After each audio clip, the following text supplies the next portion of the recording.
Welcome back. Today I'm going to show you how to recreate a beat like Karma by Taylor Swift. Incredibly simple pop production. I'll show you the sound design behind the synth, how I got the drums and the bass, and yeah. So first things first, of course, if you're trying to recreate something, you do want to have similar chords playing so it sounds nice, or if you just want to create something similar, that's fine. But keep in mind the notes you are playing do matter. Well, in this case, I actually recreated the chord progression. First, let's just listen to what I have here so you can hear.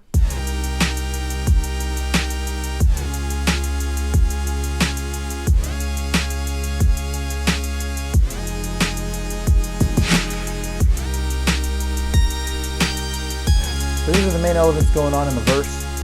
I want to break it down to you so you can understand it at a basic level and see that it's easy and you can actually do it something like this too. You don't need to be crazy. Production is actually quite simple to learn.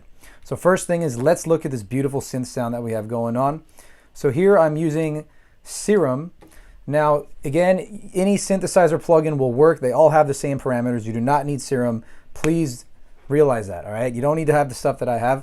All right, but here's what's going on. So what we have is a basic saw wave. All we're doing is raising the attack on the envelope a little bit so that it swells in, so it doesn't hit right away. We also have a legato mode turned on, and it's set to always. And the portamento time, which is super important, I have it up to 259 milliseconds. This is going to create that pitching up effect that you hear in the song, right? Okay, so once you have the right chords, the right type of oscillator shape, make sure you have the portamento legato mode always on and have it a good amount so it pitches up. Raise that attack knob so it swells in a little bit. Very, very simple. Next, I've added a little bit of white noise just to give it some hiss, a little bit of analog bright white noise at about 12%. Very, very subtle, just a tiny bit of noise to add some of that analog tint to it. The next thing is going to be really important. If you hear the song, you'll hear that the synth pulsates a little bit in the pitch, which again gives it that kind of analog sound. And the way we do that is very simple. We're going to use an LFO, a basic shape like this going up and down. It's set to an eighth note rate, matching the BPM, which we have at 90. And so if we go to Matrix, we can see that source LFO1 is going to the destination of global master tune, which is basically going to be the tuning or the pitch of the entire synthesizer, right? So we're basically modulating the pitch to just go a little bit wavy like that, ever so slightly. That's what this LFO is doing, so take a listen to that. I'll turn it off first so you can hear how flat and weird it sounds. Now we turn it on.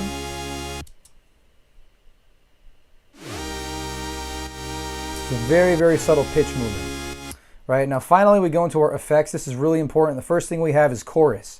The chorus is basically giving it some more width, and it's also creating a sense of more voices happening, right? That's what's really thickening it up, making it sound rich. So here is just the chorus. If we turn that off, it just sounds a lot more dry. So the chorus really spreads it out, gives it that nice richness. Next we have some reverb, just to give it a little more space. A little more ambience. And finally, we have a little bit of EQ. All I'm simply doing is just a little bit of muffling the high end at about 7K, 7,000 hertz. We're just cutting a little bit of that off. We're filtering it just because it kind of has a more of a lo-fi-ish vintage sound in the song. And that's pretty much it for the synthesizer. It's incredibly simple. And that's the synth pattern that's going on. The next synthesizer is the little pluck that comes in. Now the way you create that is also very simple. So here we have a basic shape again. It's the same saw wave. And we have another oscillator, which is a type of square as well. And these two are being blended together. The square wave I have an octave higher to give it more of a bell ring. And the saw wave oscillator A is just a regular octave. Okay. Here we also have our cutoff filter just a little bit, around 6K, with a slight boost in resonance. The way we shape our envelope filter is important here. We want to have like kind of plucky sounds. So the way we do that is by lowering the sustain down a little bit like that, The decay time also is relatively quick, and then the release time we extend, so that it kind of plucks and then it just rings out, right? That's what's going on over there. Then we go to our effects category. Here we simply just have some delay and some reverb. So incredibly simple, nothing fancy going on here, but that's an easy way that you can just copy those settings into whatever synth you have and easily get both of the sounds that I just got listening to that song, right? So really easy sound design. Now we're gonna look at the bass line here. It's just basically like a synth bass, very simple. I just used a synth bass guitar one shot from Cymatics. Very simple, nothing crazy here. And very simple notes going on, it's just 4 notes that are happening, right? Just to add some bass into the song. And finally, the drum pattern. The drum pattern is incredibly simple. It's just kick, snare, and straight hi-hats. Now, important thing is if you want to sound like an artist, you do want to make sure that you're acquiring similar sounds as they are. Now, I actually got all these sounds from Ableton, believe it or not. Like, I just went into drums, and I was able to just go under drum hits. I went to kick, and I was able to find the kick 90s, which I thought was a good fit. Same thing with the snare. They also had a snare in there. Now, if you listen to the song, there's also a clap layered on top of the snare, so it has a nice crack to it. So I also found a nice clap to add. So when you add the snare and clap together, it has that nice kind of old sound. And then, of course, the hi-hat. So very simple drum beat. Now, important thing here is also that it is a little bit muffled in the song, so we also did a little bit of filtering. We muffled some of the top end around 7K, right?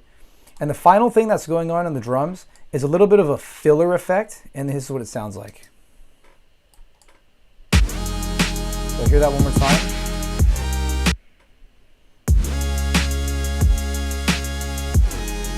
So what's going on is I basically just duplicated the kick pattern, so it's and then I took the same snare and the same clap and I reversed them. I put a good amount of reverb on the reverse snare and clap to create that kind of swoosh effect for that fill. Kind of like how they have it in the song. Just like that.